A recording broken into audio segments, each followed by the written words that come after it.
So, here's the thing. I have been married to Laura for 8 years, and if anyone had asked me, I would have said we were happy. Sure, we had our ups and downs, like any couple, but nothing that ever made me doubt her loyalty. That is, until I heard our daughter, Emma, say the words that would turn my world upside down. It was a sunny Saturday morning, and I was in the kitchen making breakfast when I overheard Emma talking to Laura in the living room. I wasn't really paying attention until I heard Emma say, "Yes, Mom, I like your new lover. He's much better than Daddy and also very rich." My heart stopped. I felt like someone had punched me in the gut. I couldn't believe what I was hearing. My first thought was that there had to be some mistake. Maybe Emma was talking about a character from a book or a TV show. But as I listened more closely, it became painfully clear that she wasn't T. She was talking about a real person. I walked into the living room, trying to keep my composure. Laura was sitting on the couch, looking as calm as ever, while Emma was playing with her dolls on the floor. I looked at Laura and she met my gaze with a defiant look, as if daring me to confront her. "Emma, sweetie, can you go play in your room for a bit?" I asked, trying to keep my voice steady. "Okay, Daddy," she said, getting up and running to her room. Once Emma was out of earshot, I turned to Laura. "What the hell is going on, Laura?" Laura sighed and rolled her eyes. "Oh, come on, Tom. Don to act so surprised." I felt my anger rising. "What do you mean, Don T acts surprised? Our daughter just said you have a lover. Are you cheating on me?" Laura shrugged nonchalantly. "Yes, Tom, I am. And honestly, I don't see what the big deal is. We're not happy, and I found someone who makes me happy. Someone who can give me the life I deserve. I couldn't believe what I was hearing. You found someone who makes you happy. And what about Emma? What about our family?" Laura scoffed. "Oh, please. Emma likes him. And as for our family, it was a sham to begin with. You're always working, never around, and when you are boring. Frankly, Tom, you're not enough for me." I stood there, speechless. I felt like my entire world was collapsing around me. How could she be so cold, so cruel, and to involve our daughter in her deceit? I knew I couldn't let this go. I had to do something. But first, I needed to know who this lover was. "Who is he?" I demanded. Laura smirked. "His name is Mark. He's rich, charming, and everything you are not." The humiliation was unbearable. I felt a burning need for revenge to make her pay for what she'd done. "You're going to regret this, Laura, I promise you that." She laughed. "Oh, Tom, you are pathetic. Do what you want. It won't change anything." But I knew better. I was determined to use every cruel method of revenge I knew. Laura had no idea what she had unleashed. As I stood there watching her smug expression, I made a silent vow to myself. This wasn't over, not by a long shot. And when I was done, Laura and her precious Mark would wish they had never crossed me. After my confrontation with Laura, I felt a surge of determination. I couldn't let her get away with betraying me, humiliating me in front of our daughter, and tearing our family apart. I decided to take a leave of absence from work, claiming it was for personal reasons. My colleagues understood, and my boss, knowing I had always been a reliable employee, granted my request without much hassle. For the next few days, I meticulously crafted my plan. Revenge, they say, is a dish best served cold, and I intended to serve it on ice. I began by gathering all the evidence I could find. I checked Laura S.'s phone and computer when she wasn't around. She had been careless, leaving incriminating messages and photos, which I copied and saved. I also installed a small camera in the living room, ensuring I had video proof of any future encounters with her lover Mark. Laura, oblivious to my activities, continued her affair openly, flaunting her newfound happiness. She even had the audacity to bring Mark to our house when she thought I was at work. I made sure to act as if everything was normal, not letting on that I knew more than she thought. One evening, when Emma was at a friend S.'s house, Laura decided to invite Mark over for dinner. I told her I had to work late and wouldn't be home. Instead, I parked my car a few blocks away and walked back to the house, sneaking in through the back door. The camera I had installed captured their entire evening, from the moment he arrived to their intimate moments on the couch. Watching them together, I felt a mix of rage and betrayal, but it only strengthened my resolve. The next morning, I called my lawyer. I needed to make sure I had all my bases covered before making any drastic moves. We discussed the evidence I had gathered and the potential outcomes. My lawyer was confident that I had a strong case for divorce on the grounds of adultery, which would work in my favor, especially regarding the division of assets and any potential alimony Laura might seek. While the legal wheels were set in motion, I turned my attention to Mark. Laura had mentioned he was wealthy, but I needed to know more about him. A quick online search revealed he owned a successful real estate business.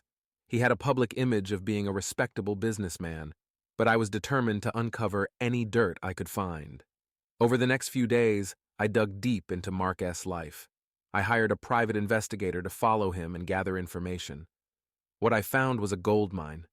Mark wasn't just seeing Laura. He had a history of affairs with married women. He used his wealth and charm to seduce them, promising them the world, only to discard them when he got bored. Armed with this information, I knew exactly how to hit him where it hurt. One afternoon, I visited Mark S.'s office under the pretense of wanting to invest in real estate. I dressed the part, wearing my best suit and acting every bit the interested investor. Mark, eager to land a new client, welcomed me into his office. "Mr. Carson, it's a pleasure to meet you," he said, extending his hand. "Likewise, Mr. Anderson," I replied, shaking his hand firmly. "I've heard a lot about your business and wanted to discuss a potential investment opportunity."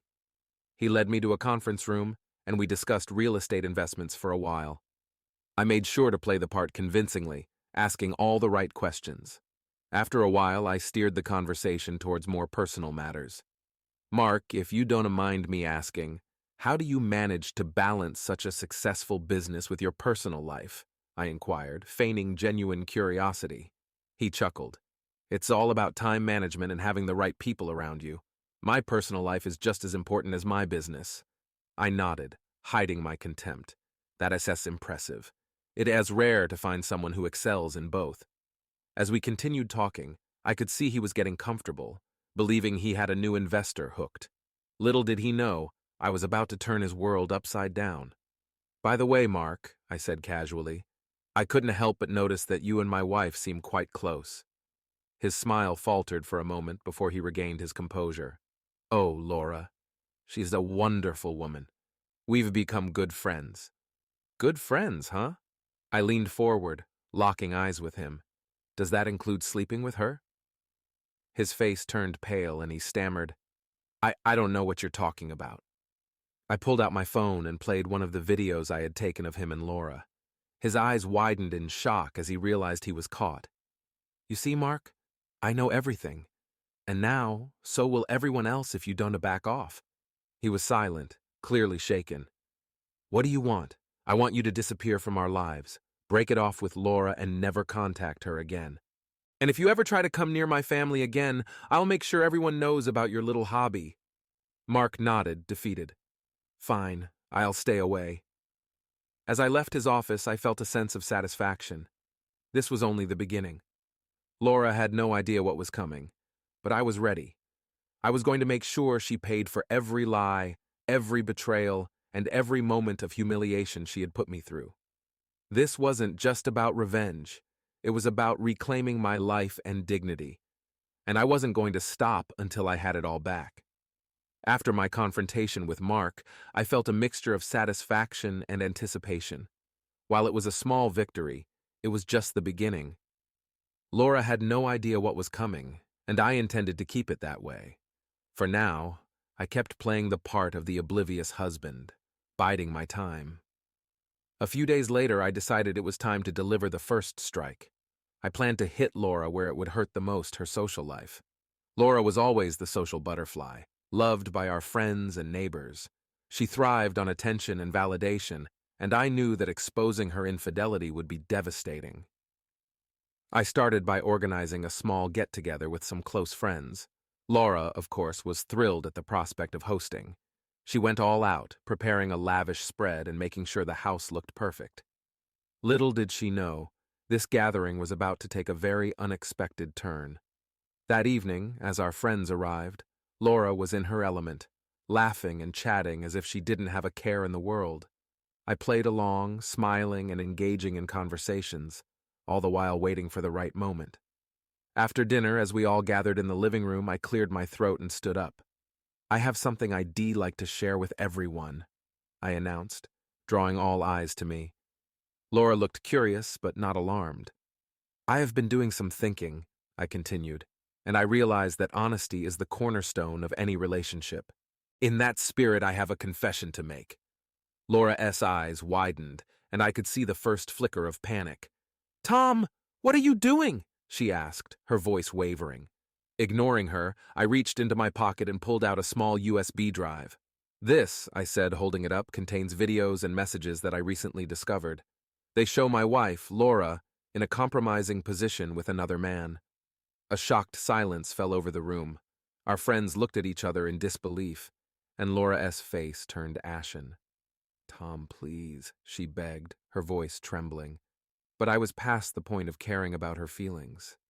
I think everyone deserves to know the truth, I said, walking over to the TV and plugging in the USB drive. I pressed play, and the screen filled with footage of Laura and Mark together, laughing, kissing, and more. The room erupted into chaos. Our friends were in shock, some gasping, others whispering in disbelief. Laura stood frozen, tears streaming down her face. She tried to speak, but no words came out. Tom, why are you doing this? One of our friends, Sarah, finally asked, her voice filled with sympathy. Because I am done being humiliated, I replied, my voice steady. Laura has been cheating on me with this man, Mark, for months, and she had the audacity to involve our daughter in her deceit. Laura finally found her voice. Tom, please, I'm sorry. I never meant for any of this to happen. Save it, Laura, I said coldly. You've made your choices, and now you have to face the consequences. The gathering quickly fell apart after that. Our friends, still in shock, offered their support and promised to check in on me. Laura, devastated and humiliated, locked herself in our bedroom, sobbing uncontrollably. That night, as I lay on the couch, I couldn't help but feel a grim satisfaction. The first strike had been delivered, and it had landed exactly where I intended, but I wasn't done yet. Laura needed to understand the full extent of her betrayal, and I was prepared to do whatever it took to make sure she did. In the following days, word of Laura's affair spread like wildfire. Our neighbors, who had always looked up to her, began to distance themselves. She became the subject of gossip and whispers, and her once glamorous social life quickly crumbled. One morning, Emma came to me with a question. Daddy, why is everyone talking about Mommy? She asked, her innocent eyes filled with confusion. I took a deep breath, trying to find the right words. Emma, sometimes grown-ups make mistakes, and those mistakes can hurt the people they love. Mommy made a mistake, and now people are talking about it. But you and Mommy love each other, right? She asked, her voice trembling. I pulled her into a hug.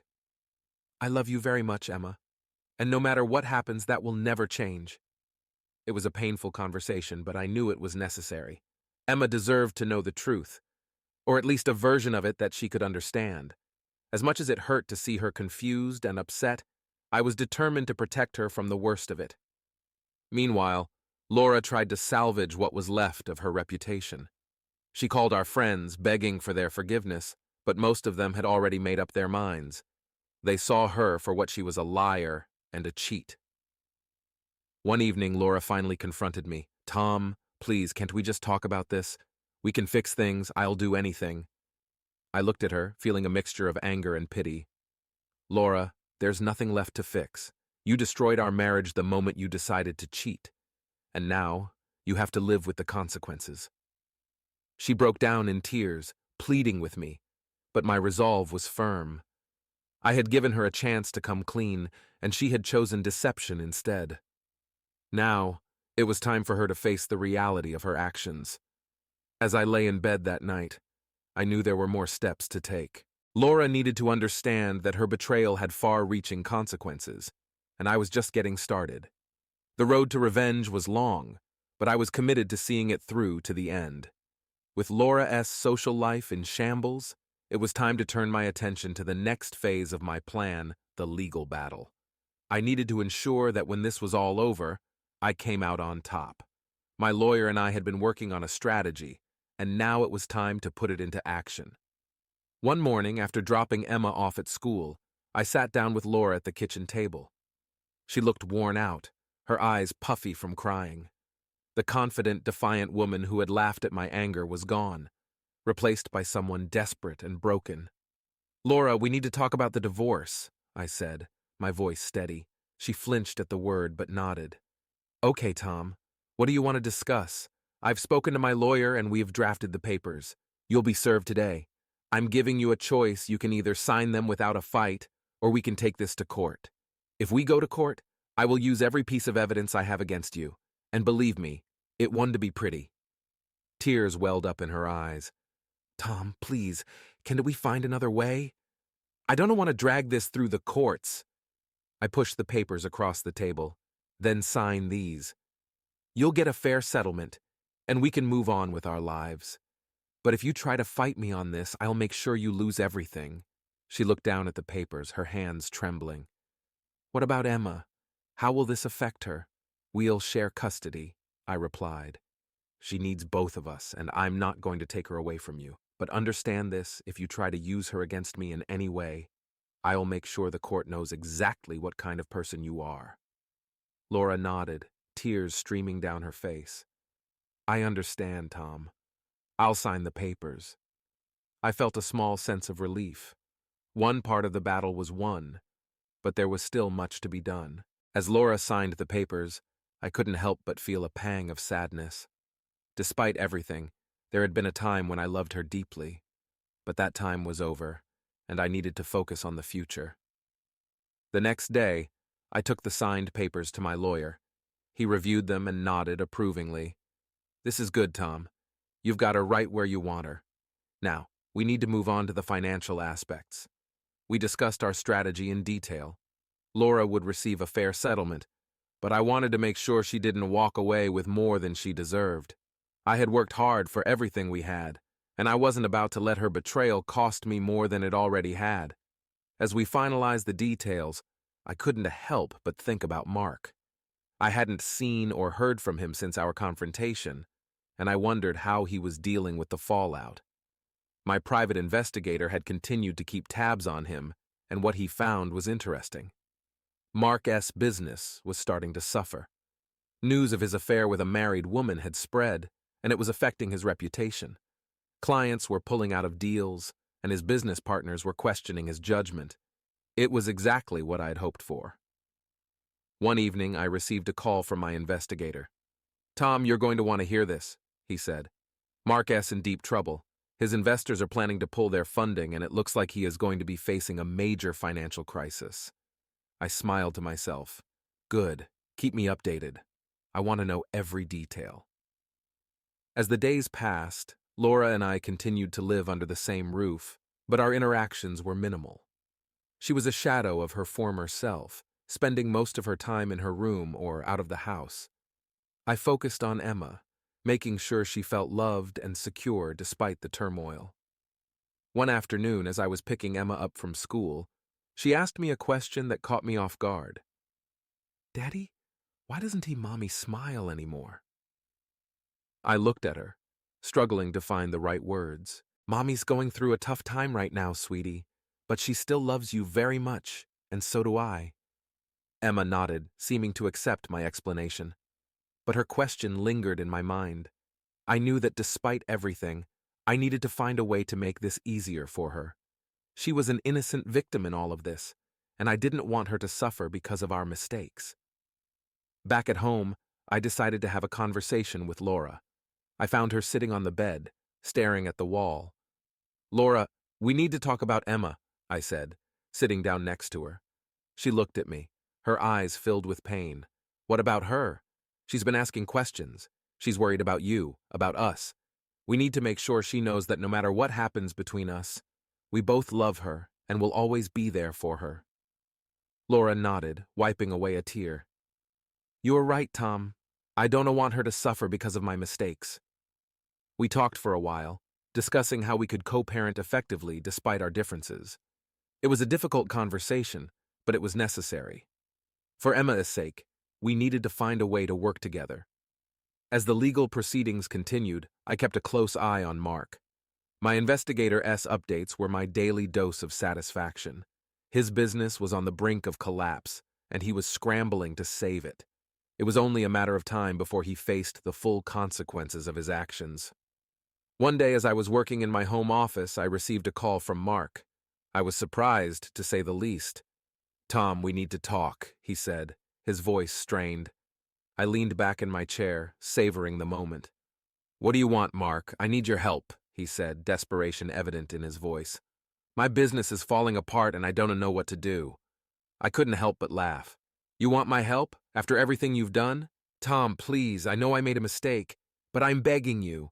If you could just put in a good word for me with some of your contacts, it could make all the difference." I thought about it for a moment, then replied, "Mark, you made your bed. Now you have to lie in it. I have no intention of helping you." He was silent for a moment, then said, "I understand, but just know that I'm truly sorry for everything."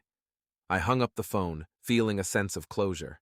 Mark was getting what he deserved, and I was finally starting to feel like I was regaining control of my life. As the divorce proceedings neared their conclusion, I felt a sense of relief. The end was in sight, and I could finally start to rebuild my life.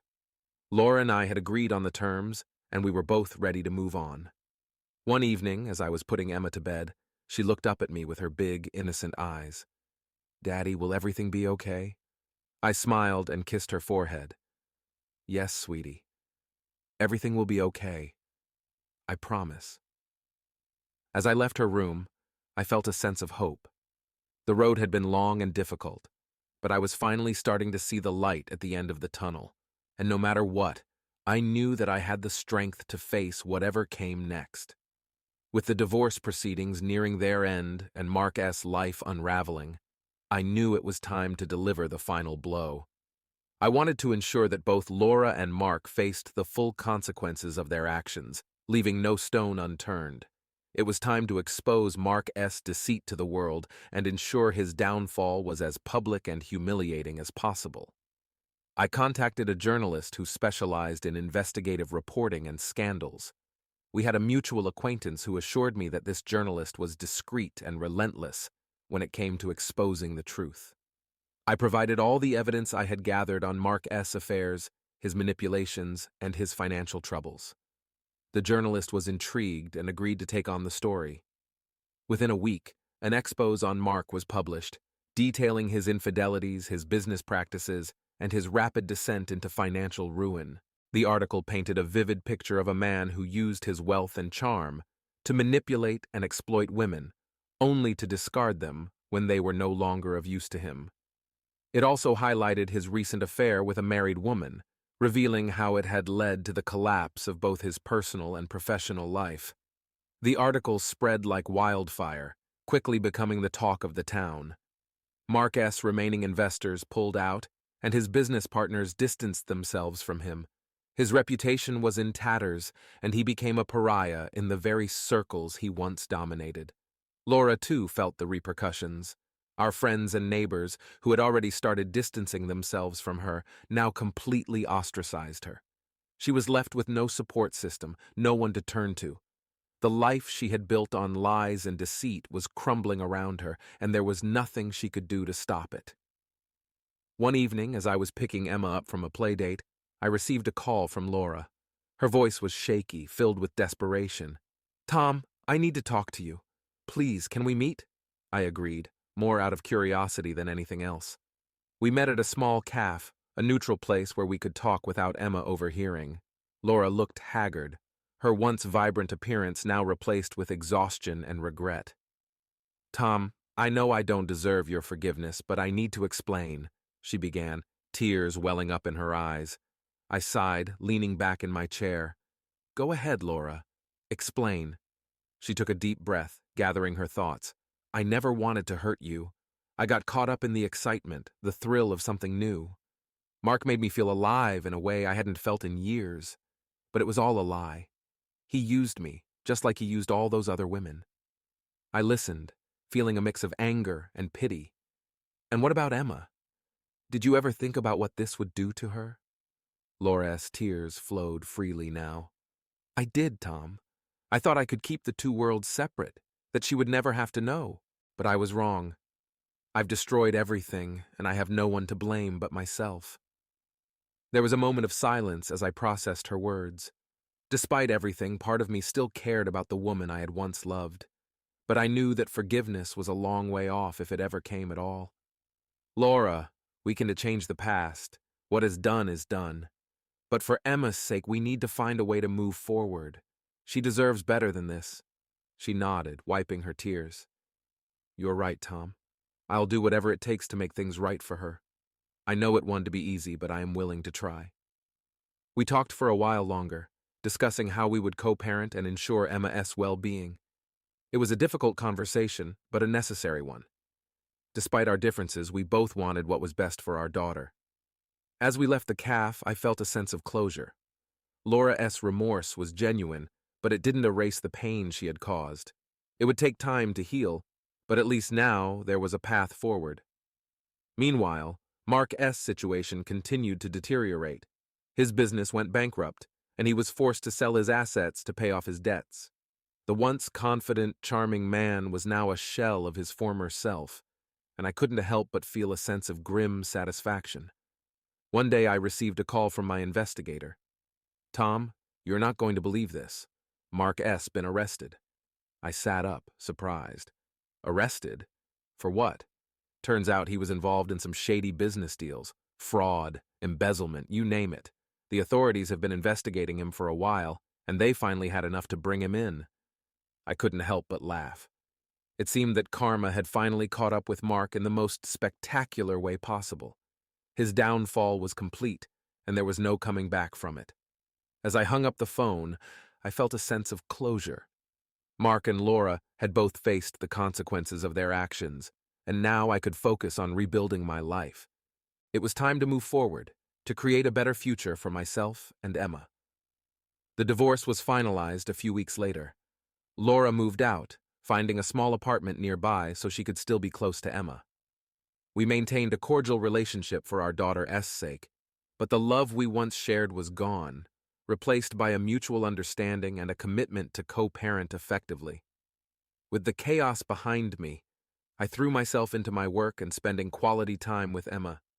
We developed new routines, finding joy in the simple things. Slowly but surely, life began to stabilize.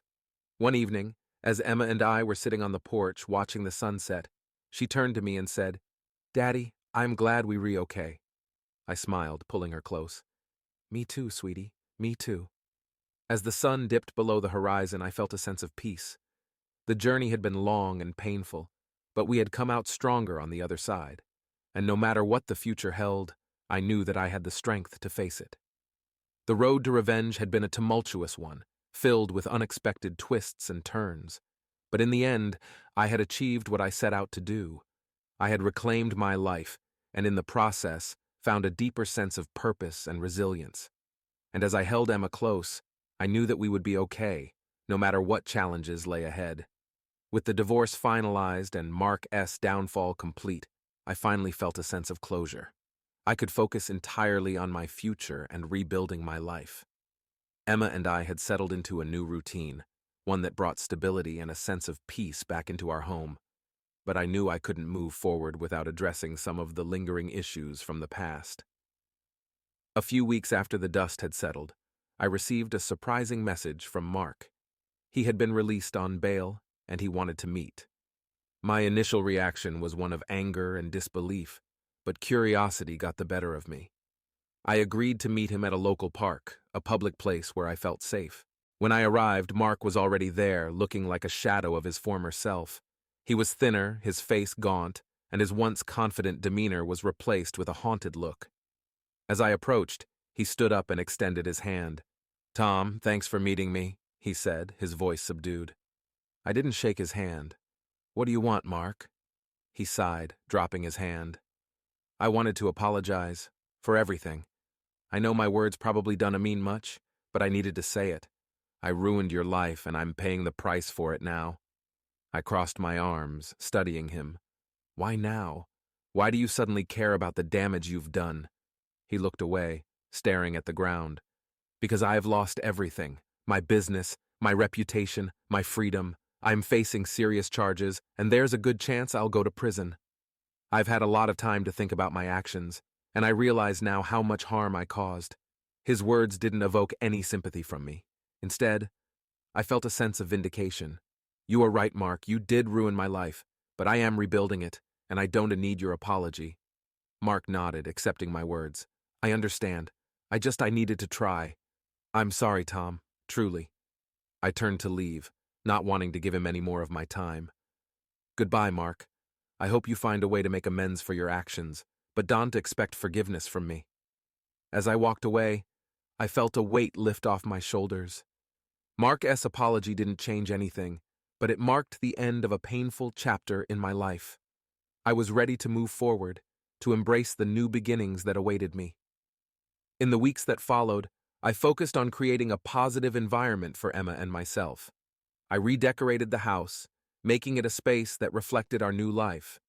I also started reconnecting with old friends and making new ones, building a support system that I had neglected during my marriage. One evening, as Emma and I were playing in the backyard, I noticed a new family moving into the house next door. A woman about my age was supervising the movers, and a little boy, about Emma's age, was running around excitedly.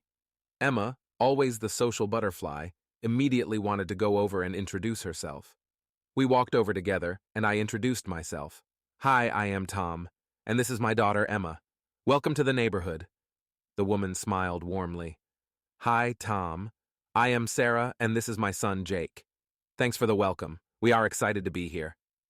Emma and Jake hit it off instantly, running off to play while Sarah and I chatted. We talked about the neighborhood, our kids, and our lives. It was refreshing to have a normal, pleasant conversation with someone new, free from the shadows of my past. Over the next few weeks, Sarah and I developed a friendship. We often had coffee together while our kids played, and we shared stories about our experiences as single parents. It was comforting to find someone who understood the challenges and joys of raising a child alone.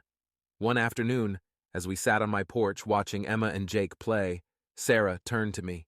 Tom, I hope you don't mind me asking, but what happened with Emma's mom? I've noticed she is not around. I took a deep breath, knowing this conversation was inevitable.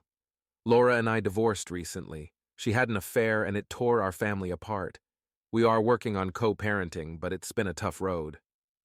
Sarah reached out and touched my hand gently. I'm sorry, Tom. That must have been incredibly difficult. But you're doing a great job with Emma. She's a wonderful little girl. Thanks, Sarah. It hasn't been easy, but I'm trying my best. Our friendship deepened over time, and I found myself looking forward to our conversations. Sarah was kind, understanding, and supportive. She had her own struggles, having recently gone through a divorce herself, and we bonded over our shared experiences. One evening, as we sat on my porch after the kids had gone to bed, Sarah hesitated before speaking. Tom, I've really enjoyed getting to know you. You are a great dad and a wonderful friend. I think I'm starting to have feelings for you. Her words took me by surprise, but as I looked at her, I realized I felt the same way. Sarah, I've been feeling the same. I wasn't sure if it was too soon to say anything, but I really care about you. She smiled, relief washing over her face. I'm glad to hear that. I know we both have a lot of healing to do, but maybe we can take this journey together. We took things slowly, allowing our relationship to develop naturally. Emma and Jake became close friends, and it was heartwarming to see them so happy.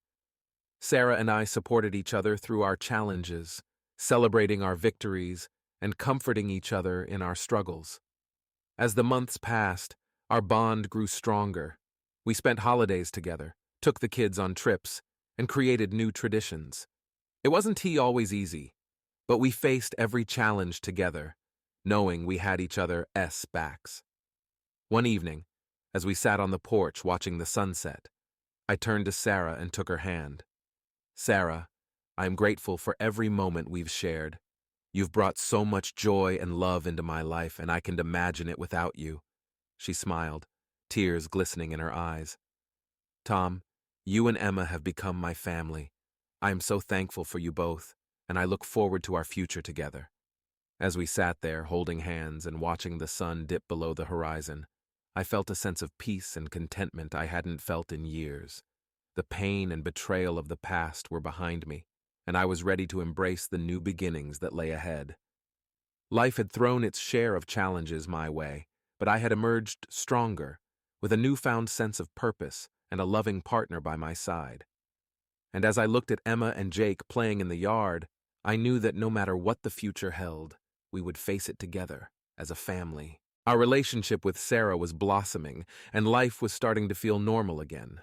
Emma was thriving, and I was happier than I had been in years. But there was still the matter of Laura. Despite everything, she was still Emma's mother, and we had to find a way to co-parent effectively. One Saturday morning, Laura called and asked if we could meet. She wanted to discuss a more structured custody arrangement for Emma. I agreed, knowing that it was important for Emma to have stability and clear expectations. We met at a neutral location, a small cafe downtown. Laura looked tired but determined. "Tom, I've been thinking a lot about Emma. She needs consistency, and I want to make sure we are both on the same page." I nodded, appreciating her effort. "I agree. Emma's well-being is the most important thing. What do you have in mind?" Laura laid out a schedule that included regular visitation times and shared holidays. It was a fair arrangement, and I was relieved to see that she was genuinely trying to make amends. We discussed the details and agreed on a plan that we both felt would be best for Emma. As we finished our conversation, Laura looked at me, her eyes filled with regret. "Tom, I know I've said this before, but I truly am sorry for everything. I never meant to hurt you or Emma. I've been seeing a therapist, trying to understand why I did what I did." I took a deep breath, feeling a mix of emotions. "Laura, I appreciate that. It's going to take time for me to fully trust you again, but I am willing to try. For Emma's sake."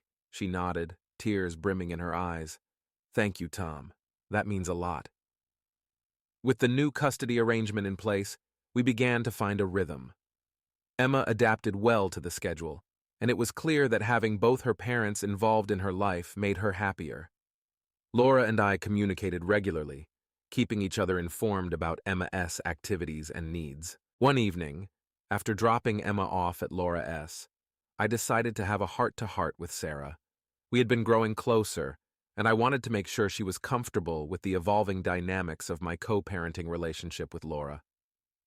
"Sarah, can we talk?" I asked as we sat on the porch enjoying a quiet moment together. "Of course, Tom. What's on your mind?" she replied, looking at me with concern. "I've been thinking a lot about the future," I began. "Laura and I have worked out a custody arrangement for Emma and things are starting to settle down. But I want to make sure you're okay with everything. I know this isn't easy." Sarah reached over and took my hand. "Tom, I understand that Laura will always be a part of your life because of Emma, and I support you in doing what is best for her. I am here for you, and I want to be a part of this journey, wherever it takes us." Her words filled me with gratitude and love. "Thank you, Sarah. Your support means the world to me." As the months passed, our blended family found its footing. Emma thrived in the stable environment we had created, and our relationship with Sarah continued to deepen. We faced challenges together, supporting each other through the ups and downs. One day, as Emma and Jake played in the yard, Sarah and I sat on the porch, talking about the future. "Tom, I've been thinking about something," Sarah said, her eyes twinkling with excitement. "What is that?" I asked, curious. "Well, Jake and I have been so happy here with you and Emma. I was thinking, maybe it is time we made it official. What do you think about moving in together?" Her words caught me by surprise, but in the best way possible. I had been thinking the same thing, but hadn't wanted to rush her. "Sarah, I do love that. I think it's the perfect next step for us." With our decision made, we began planning the logistics of merging our households. It was an exciting time, filled with anticipation and joy. We found a larger house nearby that had enough space for both families, and we started the process of making it our new home. The move brought new challenges, but it also strengthened our bond. We worked together to create a space that felt like home for all of us, blending our belongings and traditions. The kids were thrilled with the new house, especially since it had a big backyard where they could play together. One evening after the kids were asleep, Sarah and I sat in the living room, surrounded by boxes yet to be unpacked. "Tom, I am so happy we were doing this," she said, leaning against me. Me too, Sarah. It feels right, I replied, kissing her forehead. As we settled into our new life, I found myself reflecting on how far we had come. The pain and betrayal of the past had given way to a future filled with hope and love.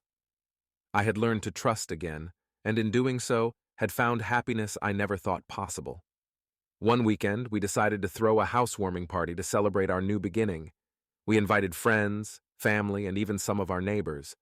It was a joyous occasion, filled with laughter and new memories. During the party, Laura approached me, holding a small gift. Tom, I just wanted to say congratulations. The house is beautiful, and I am glad to see you so happy. Thanks, Laura. It means a lot, I replied, accepting the gift. As the evening wound down, I stood on the porch, watching the sunset with Sarah by my side. The kids were playing in the yard, their laughter echoing in the warm evening air. Tom, look at us.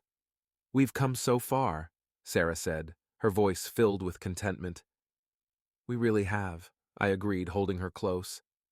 As the sun dipped below the horizon, I felt a profound sense of peace.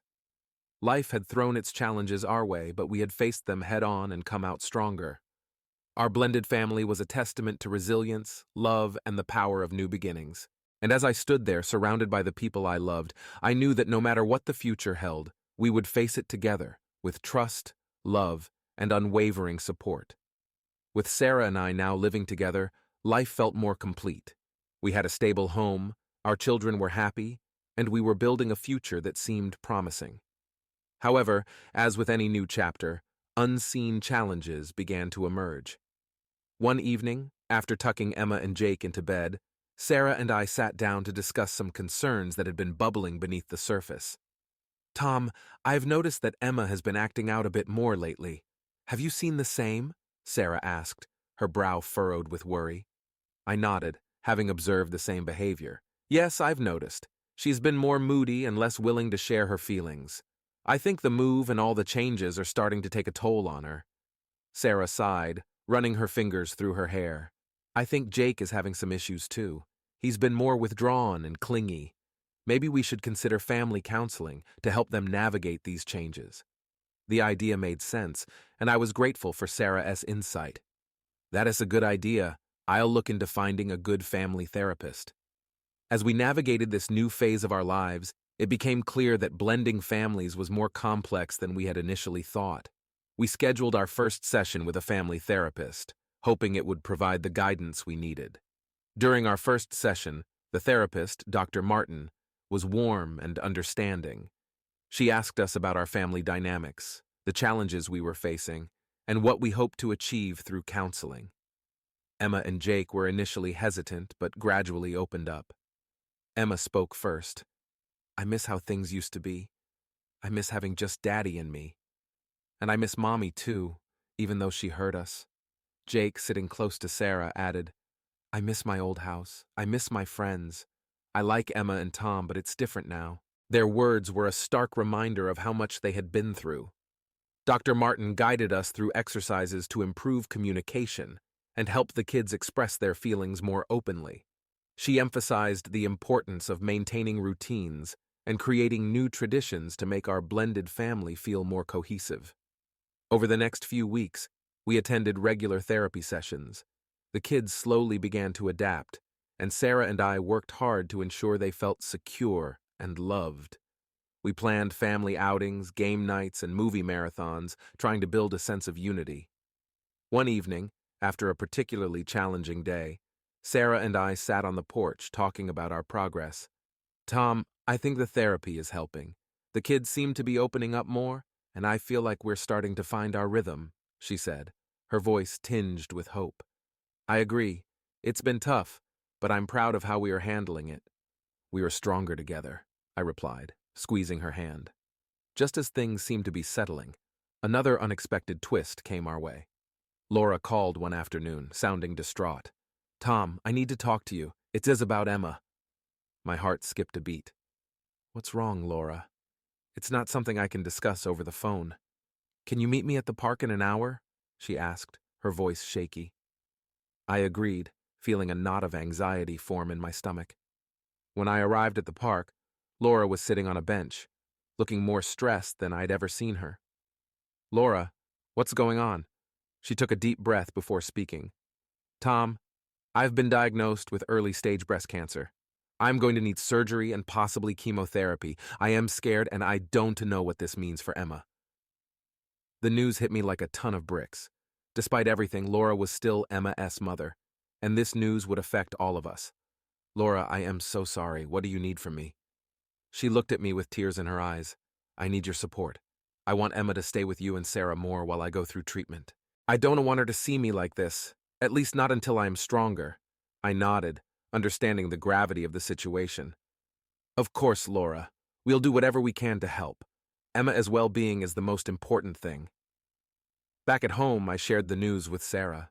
She was immediately supportive, offering to help in any way she could. "Tom, we'll get through this together. We need to be strong for Emma and for Laura." We sat down with Emma to explain the situation as gently as possible. She was understandably upset, but we reassured her that her mom was getting the best care and that we would all support each other through this. In the weeks that followed, our family dynamic shifted once again. Emma spent more time with us, and we made sure to keep her routine as normal as possible. Laura kept us updated on her progress, and we visited her regularly, trying to maintain a sense of normalcy for Emma. One evening, after visiting Laura at the hospital, Emma asked me a question that broke my heart. "Daddy, is Mommy going to be okay?" I pulled her into a hug, holding her tightly. "Mommy is getting the best care, sweetheart. The doctors are doing everything they can to help her get better. We just have to be strong and support her." As the months passed, Laura underwent surgery and started chemotherapy. It was a difficult time for all of us, but it also brought us closer together. Sarah's unwavering support was a constant source of strength, and our therapy sessions continued to help us navigate the complexities of our blended family. One day, after another round of chemotherapy, Laura called me. "Tom, I've got some good news. The doctors say the treatment is working, the cancer is shrinking." A wave of relief washed over me. "That is amazing news, Laura. I'm so glad to hear that." As Laura's health improved, we began to see a light at the end of the tunnel. Emma was able to spend more time with her mom, and we all started to settle back into a more stable routine. Through it all, Sarah and I remained committed to each other and to our family. The challenges we faced only strengthened our bond, and we knew that whatever came our way, we could handle it together. One evening, as we sat on the porch watching the sunset, Sarah turned to me with a smile. "Tom, we have been through so much, but I truly believe we're stronger for it. I'm so grateful to have you and Emma in my life." I kissed her gently, feeling the same overwhelming gratitude. "And I'm grateful for you, Sarah. We've built something beautiful here, and I wouldn't change it for anything." As we sat there, holding each other close, I knew that no matter what challenges lay ahead, we had the strength and love to face them together. Our journey had been far from easy, but it had led us to a place of deep connection and unwavering support. And as the sun set on another day, I felt a profound sense of peace, knowing that our family was stronger than ever, ready to face whatever the future held. As Laura's health continued to improve, we slowly transitioned back into a more typical routine. Emma spent more time with her mom, and Sarah and I found ourselves adjusting to the new normal. Despite the challenges, our bond remained strong, and we were grateful for the stability we had built together. One afternoon, as Sarah and I were enjoying a rare moment of quiet while the kids played in the yard, my phone buzzed with a text message from an unknown number. The message read, "We need to talk. It's important." Attached was a photo of a man I didn't recognize. My curiosity piqued. I decided to respond, arranging to meet the sender at a nearby coffee shop. When I arrived, I was greeted by a man in his mid-40s with a serious expression. "Tom, thanks for coming," he said, extending his hand. "I am David, and I'm afraid I have some troubling information to share with you." I shook his hand, my anxiety mounting. "What's this about, David?" He took a deep breath before speaking. "I am Mark's brother. I know what he did to you and your family, and I am truly sorry. But there's something you need to know. Mark's out of jail, and he's been trying to contact Laura." The revelation hit me like a punch to the gut. What do you mean he is out of jail? How is that possible? David explained that Mark had been released on good behavior and was now trying to rebuild his life. He claims he wants to make amends, but I don't trust him. I'm worried he'll cause more trouble. I thanked David for the information and hurried home, my mind racing. When I told Sarah what I had learned, she shared my concern. Tom, we need to be prepared. We can't let him disrupt our lives again. We agreed to speak with Laura to warn her about Mark and to ensure she took steps to protect herself and Emma. Laura was understandably shaken by the news. I thought we were done with him, she said, her voice trembling. I don't want him anywhere near Emma. We discussed the situation with our therapist, who advised us on how to handle any potential contact from Mark. We updated our security measures at home and made sure Emma knew to come to us if she ever saw Mark. One evening, a few weeks later, as Sarah and I were watching a movie, my phone buzzed with another message from David. Tom, Mark has been spotted near your neighborhood. Be careful. The anxiety returned, stronger this time. I couldn't shake the feeling that Mark was up to something. That night, I hardly slept, my mind filled with worry and the fear of what Mark might do. The next day, I decided to take matters into my own hands. I visited Mark's last known address, determined to confront him and put an end to his interference once and for all. When I arrived, I found him living in a rundown apartment complex. I knocked on his door, my heart pounding. Mark opened the door, looking surprised to see me. Tom, what are you doing here? I'm here to tell you to stay away from my family, I said, my voice firm. You've caused enough damage, and I want to let you hurt us again. He raised his hands in a placating gesture. Tom, I'm not here to cause trouble. I just wanted to talk to Laura to apologize. I glared at him, my anger boiling over. Your apologies mean nothing. Stay away from us or I'll make sure you regret it. Mark nodded, looking genuinely remorseful. I understand, Tom. I'll stay away. I left, feeling a mixture of relief and lingering anxiety. I hoped Mark would keep his word, but I couldn't shake the feeling that we weren't completely safe. As I drove home, I received a call from Sarah. Tom, Emma's been asking a lot of questions about her mom's health and why things have changed so much. I think we need to have a family meeting to address her concerns and reassure her. That evening, we sat down with Emma and Jake, explaining as gently as possible what was happening. Emma, we want you to know that no matter what, you are safe and loved, I said, holding her hand. Your mom is getting better, and we are all here to support each other.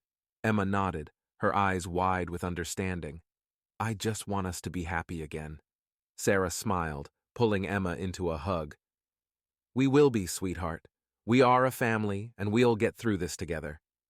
With the immediate threat of Mark seemingly under control, we focused on rebuilding our sense of normalcy. Laura's health continued to improve, and our family therapy sessions helped us navigate the complexities of our blended family. One sunny Saturday, as we were having a picnic in the park, Laura approached me. Tom, I wanted to thank you for everything. You've been incredibly supportive, and I couldn't have gotten through this without you and Sarah. I nodded, feeling a sense of closure. Laura, despite everything, we're still a family. We'll always be there for each other, for Emma. As we watched the kids play, I felt a renewed sense of hope. We had faced numerous challenges, but we had come out stronger. Our family was resilient, and we had built a foundation of love and support that would carry us through whatever came next. One evening, a few months later, as Sarah and I were sitting on the porch, she turned to me with a thoughtful expression. Tom, I've been thinking about the future. We've been through so much, and I believe we are ready for the next step. I looked at her, curiosity piqued. What do you mean? She smiled, taking my hand. I mean, let's make this official. Let's get married. Her words filled me with joy. Sarah, I would love that. I can't imagine my life without you. As we planned our wedding, our friends and family rallied around us, offering their support and love. It was a beautiful, intimate ceremony, a testament to the strength and resilience of our love. Standing together, surrounded by the people who had supported us through our journey, I felt an overwhelming sense of gratitude. We had faced our challenges head-on, and we had emerged stronger, united by love and commitment. As I looked into Sarah S.'s eyes, I knew that no matter what the future held, we would face it together, as a family. And as we exchanged our vows, promising to love and support each other through thick and thin, I felt a profound sense of peace and happiness, knowing that we had found our forever home in each other's hearts.